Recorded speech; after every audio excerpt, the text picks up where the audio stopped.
Okay, we are going to start our chapter number 6 circular motion, है ना। ये law of motion का part 3 भी कई बुकों में पार्ट 3 के फॉर्म में देता है। हम इसको अलग चैप्टर के हिसाब से देख रहे हैं, है ना। Circular motion chapter 6। तो सबसे पहले आप ये देखें इसमें सर्कुलर मोशन, तो जब कोई ऑब्जेक्ट या बॉडी सर्कुलर पाथ में मोशन करती है तो इस तरीके की मोशन को हम क्या बोल देते हैं, सर्कुलर मोशन, राइट। ये इसका सेंटर है और ये इसकी रेडियस है, सपोज आर। हाँ, तो सपोज एक बॉडी है, ये इस पाथ में सर्कुलर मोशन एग्जीक्यूट कर रही है और इसकी स्पीड कैसी है, यूनिफॉर्म है। यूनिफॉर्म स्पीड से ये घूम रही है। यूनिफॉर्म स्पीड मतलब कोई भी एक स्पीड, जैसा कि मैंने आपसे बोला, सपोज़ 40 किलोमीटर पर आवर की स्पीड से कोई इसके चारों तरफ मोशन कर रहा है, मोटरसाइकिल चला रहा है, स्पीड कम नहीं करता, इसी स्पीड से घूम रहा है। तो आप देख रहे हो कि स्पीड एक जैसी तो है, लेकिन वेलोसिटी की अगर आप बात करोगे तो पॉइंट ए पर जब वो ऑब्जेक्ट होगा तो उसका डायरेक्शन इस डायरेक्शन में मूवमेंट होगी, उसकी इस तरफ चल रहा है वो, तो डायरेक्शन ऑफ मोशन है यहाँ। लेकिन जैसे ही वो इस पॉइंट पर पहुँचेगा घूम के तो उसकी डायरेक्शन फिर चेंज हो गई। ये देखिए, अभी टूवर्ड्स नॉर्थ थी, अब टूवर्ड्स वेस्ट हो गई। अगले पॉइंट पर जब यहाँ पहुँचेगा तो उसकी डायरेक्शन टूवर्ड्स साउथ हो जाएगी। आपकी बुक में, आपकी पन्नों पर या बोर्ड पर डायरेक्शन ऐसी होती है भाई, ईस्ट वेस्ट, ऊपर नॉर्थ, नीचे साउथ, ऐसी होती है डायरेक्शंस। और जब ये यहाँ पहुँचेगा तो फिर डायरेक्शन चेंज होगी, इस डायरेक्शन में वो चलेगा, ठीक है। तो देखो, स्पीड तो उसकी यूनिफॉर्म है, लेकिन हर पॉइंट पर उसका डायरेक्शन चेंज होने के कारण वेलोसिटी भी चेंज होती रहती है। क्यों? वेलोसिटी एक कैसी क्वांटिटी है, वेक्टर, और वेक्टर क्वांटिटी किस किस पर डिपेंड करती है, मैग्नीट्यूड एंड डायरेक्शन दोनों पर। तो दोनों में से कोई भी एक चीज़ बदलेगी तो वो वेक्टर क्वांटिटी चेंज हो जाएगी ना। हाँ, तो मैग्नीट्यूड तो नहीं बदल रहा है इसका, 40 किलोमीटर पर आवर्स के ही जो घूम रहा है, लेकिन बार बार क्या बदल रही है, इसकी डायरेक्शन बदलने के कारण वेलोसिटी में चेंज हो जाता है। हाँ, और आपने पढ़ा था कि rate of change in velocity is called acceleration. तो इस ऑब्जेक्ट पर एक एक्सेलरेशन प्रोड्यूस हो जाता है जिसका डायरेक्शन टुवर्ड्स द सेंटर होता है, सेंटर की तरफ, ऐसा जहां भी पहुंचेगा सेंटर की तरफ एक्सेलरेशन वर्क करने लगेगा इसका, ऐसे। तो इस सेंटर की तरफ, टुवर्ड्स द सेंटर प्रोड्यूस होने वाले एक्सेलरेशन को हम बोलते हैं क्या, centripetal acceleration.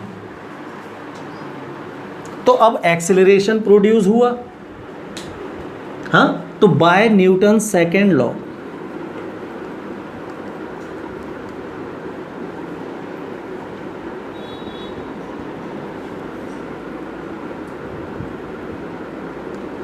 Law of motion F is equal to ma था ना। तो जब भी एक्सेलरेशन प्रोड्यूस होगा तो उस ऑब्जेक्ट पर एक फोर्स एक्ट करने लगता है जिसका डायरेक्शन भी टूवर्ड्स सेंटर ही होगा, जिस डायरेक्शन में एक्सेलरेशन वर्क कर रहा था उसी डायरेक्शन में। तो एक्सेलरेशन किस डायरेक्शन में वर्क कर रहा था, टूवर्ड्स द सेंटर, तो उस पर फोर्स भी न्यूटन के सेकेंड लॉ से उस पर एक फोर्स एक्ट करने लगेगा towards the centre of the path, and this force is known as centripetal force, right. तो अगर हम इसी से देखें F is equal to force is centripetal force की डेफिनेशन क्या बनेगी, तो फॉर्मूले में mass of object into acceleration, लेकिन कौन सा, सेंट्रीपिटल एक्सेलरेशन।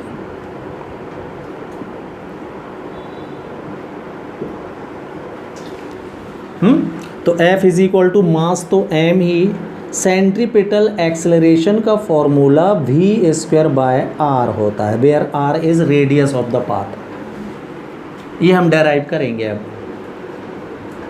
है ना। तो सेंट्रीपिटल फोर्स का फॉर्मूला बन गया क्या, mv² अपॉन r।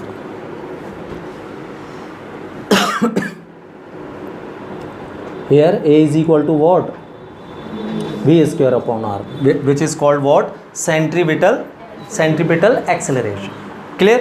तो this is all about centripetal force, है ना। तो इतना सब देखने के बाद हमने एक कंक्लूजन बोल सकते हैं कि सेंट्रीपिटल फोर्स वो फोर्स है जो किसी ऑब्जेक्ट को सर्कुलर पाथ में रोटेट कर देता है। मतलब बिना इस फोर्स के कोई भी ऑब्जेक्ट सर्कुलर पाथ पर रोटेट नहीं कर सकता। अगर आपको रोटेशन करना है तो आपको इस फोर्स की ज़रूरत पड़ेगी ही, है ना। यही वो फोर्स है जिसका यूज़ करके सारे सैटेलाइट अर्थ के चारों तरफ अराउंड करते हैं, या सारे प्लैनेट सन के अराउंड रोटेट कर रहे हैं इसी फोर्स से। और उनको ये फोर्स मिलता है किससे, ग्रेविटेशनल फोर्स से। जैसे अर्थ ने मून पर ग्रेविटेशनल फोर्स लगाया, इस फोर्स का यूज़ वो सेंट्रीपिटल फोर्स के फॉर्म में अर्थ के चारों तरफ रोटेट करने में कर लेता है।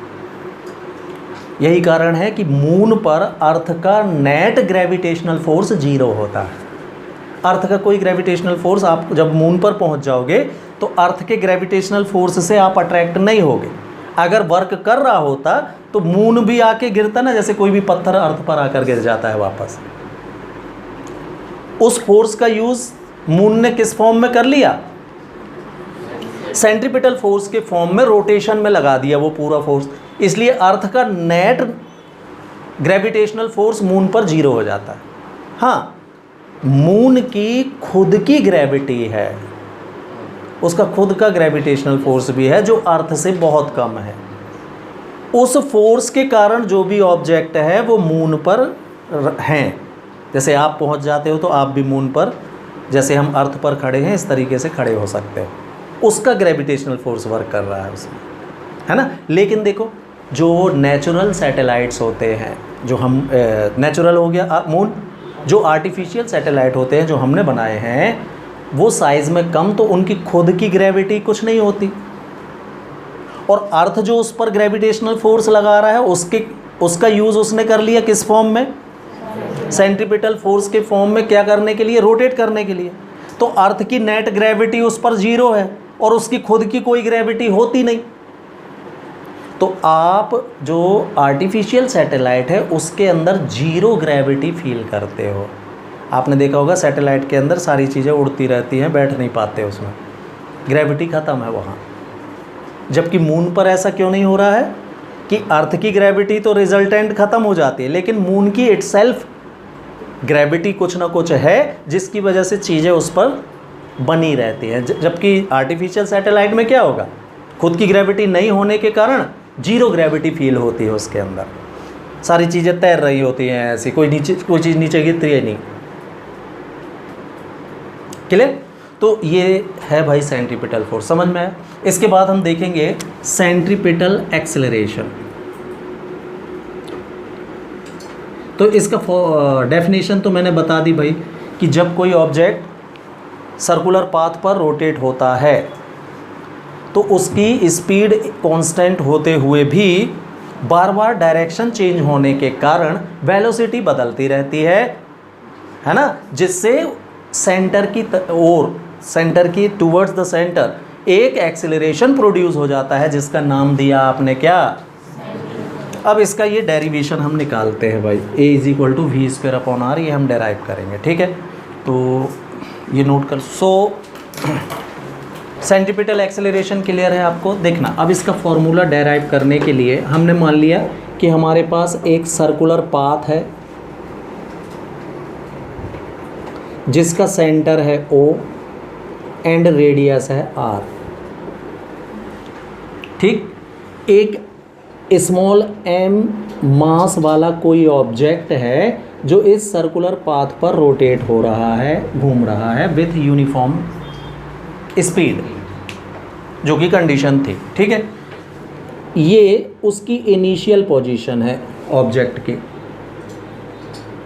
हाँ, तो यहाँ पर अगर आप देखोगे तो इसका की वेलोसिटी इस डायरेक्शन में है, ये हमने v1 लेट कर लिया है। यहाँ पर लीनियर वेलोसिटी कितनी है इसकी, v1, वेक्टर लगा लो। वेलोसिटी कैसी क्वांटिटी होती है, वेक्टर क्वांटिटी होती है, ठीक है। आफ्टर टाइम डेल्टा टी, है ना, ये ऑब्जेक्ट इस पोजीशन पर पहुंच गया, बी पोजीशन पर। After time delta T the object और the body reaches to point B, और हमने मान लिया इसकी एंगुलर वेलोसिटी ओमेगा है, it is moving with angular velocity omega, और आपको बताया था कि ये एंगुलर डिस्प्लेसमेंट कहलाता है, डेल्टा थीटा से शो करते हैं इसको। क्लियर? तो यहाँ पर पॉइंट बी पर अगर आप देखोगे तो इसकी वेलोसिटी का डायरेक्शन ये हो जाएगा। तो हमने मान लिया यहाँ पर इसकी वेलोसिटी v2 वेक्टर है, बदल गई तो v2 ले लिया, स्पीड एक जैसी है ना। तो अगर मैं इस v2 को बैकवर्ड प्रोड्यूस करूं ऐसे,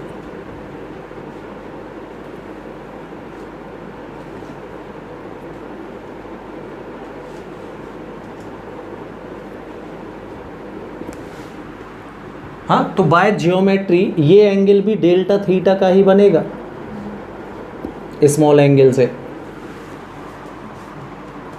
हाँ, तो देखना ये जो फिगर है ना इतना, इसको मैं आपको अलग से दूसरे फिगर में दिखा रहा हूँ भाई, 2 नंबर। ये इतना हिस्सा मैं यहाँ बना ले रहा हूँ। ये थी आपका v1, यहाँ v2 इस डायरेक्शन में गया है, देख लें v1 v2 इस डायरेक्शन में गया है, दोनों के बीच का एंगल डेल्टा थीटा ये वाला बना दिया मैंने अलग से। और मैंने मान लिया है कि v1 और v2 दोनों का रिजल्टेंट जो है वो डेल्टा v ये है। इस डायरेक्शन में v2, इस डायरेक्शन में v1, दोनों का रिजल्टेंट डेल्टा v मान लिया है। ये इतना जो है ना यहाँ बहुत ज़्यादा हो जाएगा, तो मैंने ये इतना एरिया जो है अलग से पुट कर दिया है ताकि सारी चीज़ें साफ साफ दिखाई दे। ये फिगर मैंने अलग से बना दिया। तो v1 और v2 का रिजल्टेंट वेलोसिटी क्या है, delta v। Clear? Figure number 2 नाम दे देता हूँ मैं इसको, ठीक। तो let an object of mass m is rotating around or in a circular path of center O and radius r with uniform angular velocity omega. Capital A its initial position, after delta t time it reaches to point B, final position B. Its angular displacement is delta theta, और point A पर इसकी velocity v1 और v2 थी। v1 और v2 का resultant मैंने क्या ले लिया है, डेल्टा v, ठीक है। तो नाउ अकॉर्डिंग टू और इन फिगर सेकेंड, इतना लिखने के बाद ये देखें आप, in figure second by formula small angle बना है उसमें, तो स्मॉल एंगल में angle is equal to arc by radius जो है जनरेट हो जाता है। क्यों? ये लगा रहे हैं हम इसमें, तो एंगल कितना, डेल्टा थीटा, इसका arc delta v by radius, तो या तो v1 ले लो या v2, लेकिन क्या लोगे आप, मॉड में, ध्यान से मॉड v1 भी लिख सकते हो और मॉड v2। क्यों? अब भी मैंने बताया था स्पीड यूनिफॉर्म है, वेलोसिटी का मॉडुलस का मतलब होता है क्या, स्केलर क्वांटिटी, वेक्टर हट जाता है। तो वेक्टर अगर आप हटा दोगे तो स्पीड तो एक जैसी ही है ना, दोनों यूनिफॉर्म स्पीड से घूम रहा था ना। मॉड ऑफ वेलोसिटी का मतलब होता है स्पीड। वेक्टर में पढ़ाया था आपको, ए वेक्टर का मॉडुलस मॉड ए, यानी सिर्फ ए, मैग्नीट्यूड को शो करता है। वेक्टर ख़त्म हो चुका है भाई आपका, वहाँ सब कुछ बताया था मैंने। तो इधर आप मॉड V1 लिख लो चाहे मॉड V2 लिख लो, इट्स ओके, राइट। हम लेट कर लेते हैं mod V1 and mod V2, दोनों का वेलोसिटी क्या है, सिंपल वेलोसिटी यानी स्पीड v लेट कर ली मैंने इसे, ठीक है। तो देन बाय इक्वेशन नंबर 1 क्या मिलेगा आपको, तो यहाँ आपकी इच्छा है, आपको मॉड V2 जिसको लिखना हो तो यहाँ लिख सकता है, दोनों बराबर ही होंगे, इसलिए मैंने इसको सिंपल v मान लिया है, ठीक है। तो क्या हो जाएगा ये delta theta is equal to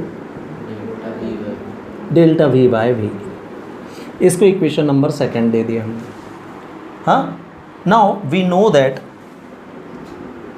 angular velocity omega is equal to formula delta theta upon delta t होता है,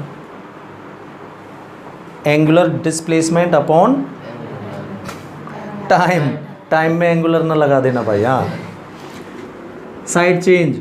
तो डेल्टा थीटा की वैल्यू यहाँ से आपको मिलेगी क्या, ओमेगा इंटू डेल्टा टी, ठीक है। ये डेल्टा थीटा की ये वैल्यू उठा के मैं इक्वेशन नंबर 2 में रख रहा हूँ भाई। तो बाय इक्वेशन 2 क्या मिलेगा आपको, यस, हाँ, omega into delta T is equal to, हाँ, omega into delta T is equal to delta we by V. Any doubt, delta T का साइड चेंज, वी का साइड चेंज, वी को यहाँ ले आ रहे हैं, डेल्टा टी को वहाँ भेज दे रहे हैं। तो न्यू इक्वेशन क्या बनेगा आपका, delta we by delta T is equal to omega into v बनेगा।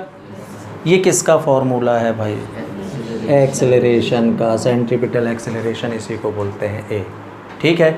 Is equal to what,